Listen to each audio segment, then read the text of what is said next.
Britney movement has largely been seen as the primary villain, you also have a lot of people going, what did Jamie Lynn know? What did she do? What did she not do? And so now, while those questions are in the air, Jamie Lynn just so happens to be releasing a memoir, which is the catalyst for what has now become a very public war of words between the sisters. Recently, we've seen Jamie Lynn doing a slew of promotional interviews, in some cases talking about Britney, the conservatorship, her father, and other personal matters that are also a part of the book, with some having criticized Jamie Lynn for releasing a memoir at this time, Britney included. And in response to all of that, you have Jamie Lynn trying to stick up for herself, saying that the book is not about Britney, even though, as her sister, some of the stories do involve her. Also, what's got a lot of people talking is the most recent interview that Jamie Lynn did, which was on the popular Call Her Daddy podcast with host Alex Cooper, with Alex actually being hit with a wave of backlash even before the episode was released, people saying, why did you even invite Jamie Lynn? She shouldn't get your platform. But then, of course, a lot of people still listen to that podcast, where we saw Jamie Lynn talking about her father had substance abuse issues, but as the baby of the family, she kind of felt like she was protected and insulated from some of his behavior, but also saying that she had other sort of nerve-wracking experiences, noting that she didn't feel like Britney's behavior would stay the same, it could be erratic, with Alex Cooper actually asking Jamie Lynn about a passage in her book that read, "You write, Britney said to me, 'Baby, I'm scared,' and she took a large knife from the kitchen, pulled me along to my room, and locked us both inside. She put the knife in the bedside table drawer and simply repeated, 'I'm scared.'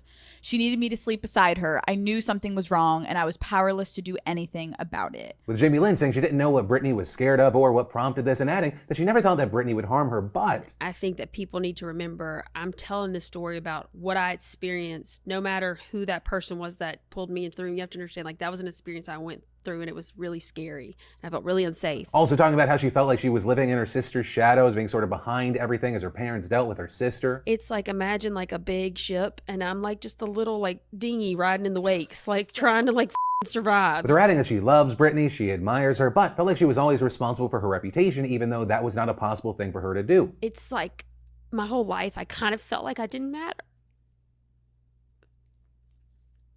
So it's like, I just wish that mattered. We've seen Britney respond to some of those claims, denying the knife story, writing, "I've never been around you with a knife," or "would I ever even think to do such." We've also seen Britney addressing Jamie Lynn, saying that she felt like she didn't matter. With Britney writing on Instagram that she's also had to ask herself if she mattered, but also adding, "You do matter, and don't you think for one second you don't." But also, this is really just a small fraction of the massive back and forth that's been going on right now. And so with all of that, we then get to the cease and desist letter, which was sent by Britney's lawyer, Matthew Rosengart, and obtained by Variety. With that letter addressing the press tour and saying, "We write with some hesitation because the last thing Britney wants is to bring more attention to your ill-timed book and its misleading or outrageous claims about her. Although Britney has not read and does not intend to read your book, she and millions of her fans were shocked to see how you have exploited her for monetary gain. She will not tolerate it, nor should she." With it also mentioning some of the issues that Jamie Lynn brought up regarding her father, saying that Jamie Lynn, of all people, should be sympathetic to Britney, and continuing, "Having endured a 13-year conservatorship that stripped her of civil rights and fundamental liberties, Britney will no longer be bullied by her father or anyone else. Britney was the family's breadwinner, and she also otherwise supported you. Publicly airing false or fantastical grievances is wrong, especially when designed to sell books. It is also potentially unlawful and defamatory." And the letter asking that Jamie Lynn cease and desist from referencing Britney derogatorily during her book tour, or else legal action could be taken. But from that, I want to take a second to thank the sponsor of today's show, Olipop. Olipop is the new soda that looks and tastes exactly like your favorite childhood sodas, but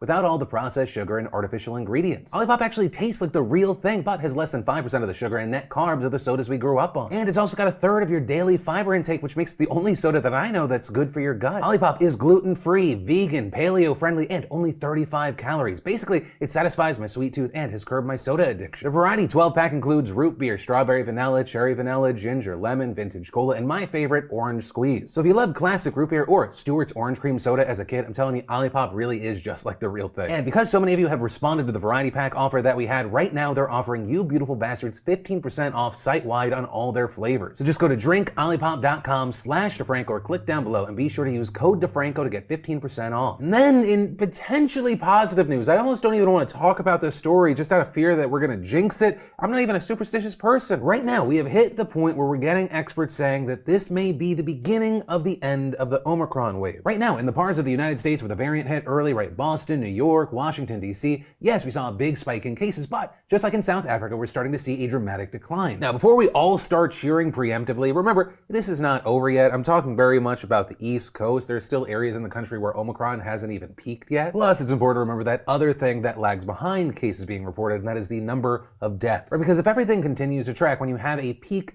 number of cases, you need to wait about 2 weeks to see when we're going to hit the peak number of deaths. Which I think is also why we saw over the weekend the US Surgeon General warning people we have not nationally hit our peak yet. And it's important to keep in mind at a time where, yes, it does appear that Omicron is less severe in the sense of like killing you. It is still killing a meaningful number of people every single day, even though I think, at this point, I feel like we've all kind of been forcefully desensitized with those numbers. But knock on wood, somewhere you do it too, you son of a b****. If everything continues like we've seen in other places hit earlier, we could see a light at the end of the tunnel. But also with that, we have to keep in mind and cross our fingers that there's no immediate variant right after Omicron. And that's actually something that Bob Wachter, chairman of the University of California, San Francisco Department of Medicine, told Axios, and adding it really does feel like the building blocks of a conversion from pandemic to endemic are all there. But still also adding to remember, over the past 2 years, if we've learned nothing else, it's that this virus surprises us and there are always the possibilities of new factors and curveballs. Yeah, with this news and this story, I really would love to know, what are your thoughts? How are you feeling right now? How you doing? How you holding up? And then for a few weeks now, air travel has been a complete nightmare. Airlines canceling flights due to weather, empty flights, and now 5G. It turns out that there's a big concern over 5G, though do not worry, we're not going into crazy territory. We're not saying that 5G causes COVID. Remember those people? Anyway, this is real. You have Emirates, Air India, Japan Airlines, British Airways, and more announcing that they would be changing and canceling international flights to the US because of issues with 5G. Now, this won't be happening at every airport, and each airline has targeted different airports over the problem, but as far as what is the issue, without getting too into the details, the signal from 5G towers can interfere with older aircraft's radar altimeters, which are the things to see how close they are to the ground in bad weather. A thing that I very much want on my airplanes, especially whenever I'm flying into Atlanta. When you fly in, it feels like the clouds are like 15 feet above the ground. But yeah, and the reason you have this issue is the altimeter in 5G rely on certain radio wave frequency ranges known as bands. And recently, in order to accommodate wireless providers wanting to offer 5G to customers, the government allowed more radio bands to be used by wireless companies. However, some of these bands, especially the ones that AT&T and Verizon plan to use for their 5G rollout today, are right next to bands used by some aircraft altimeters. And this issue really only seems to affect the older aircraft because their equipment isn't as good at differentiating between the bands. I kind of think of it like two radio stations bleeding over one another, except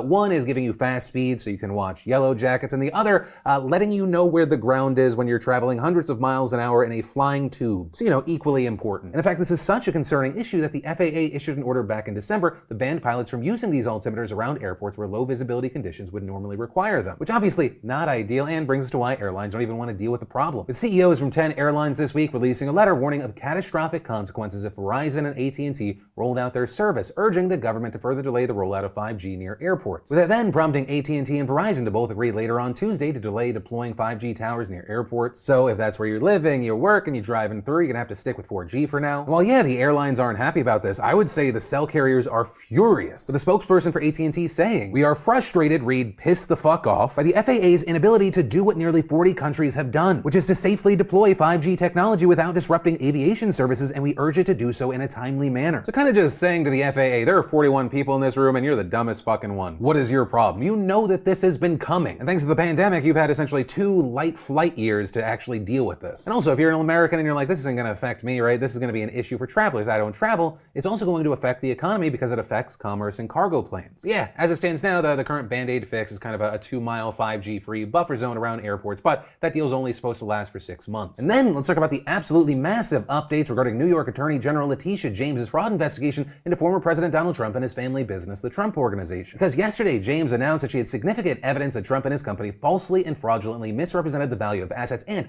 the former president's personal worth to, quote, financial institutions for economic benefit, marking the first time that Letitia James has made specific accusations against Trump and his business. With all of this coming from a nearly 160-page filing asking a judge to order Trump, Ivanka, and Donald Jr. to comply with subpoenas for their investigation after the former president sued James to block her from questioning them. With a filing claiming that Trump and the company inflated the value of 6 properties, including several golf courses and Trump's own penthouse and Trump Tower, on financial statements to obtain favorable loans, tax deductions, and insurance coverage. With the document adding that many of the financial statements were, quote, generally inflated as part of a pattern to suggest that Mr. Trump's net worth was higher than it otherwise would have appeared. With James outlining several specific examples, such as a financial statement where the value of Trump's Seven Springs estate in Westchester was boosted by the fact that it listed 7 mansions worth $61 million. That didn't exist at all, which resulted in Trump receiving millions of dollars in tax deductions on that property as well as another in Los Angeles. Also, in another notable instance, you had the AG's office saying that the $327 million value of Trump's penthouse in Trump Tower, that was calculated off a financial statement that falsely reported his home as nearly triple its actual size, claiming that it was 30,000 square feet, though Trump had signed documents stating it was actually 10,996 square feet. While there are other similar examples, that last one is especially significant because it directly ties Trump himself to the allegations of financial wrongdoing. It's also not the only instance, but the one we're going to be talking about now, with the filing also saying that the Trump Organization chief financial officer Alan Weisselberg, who notably was indicted this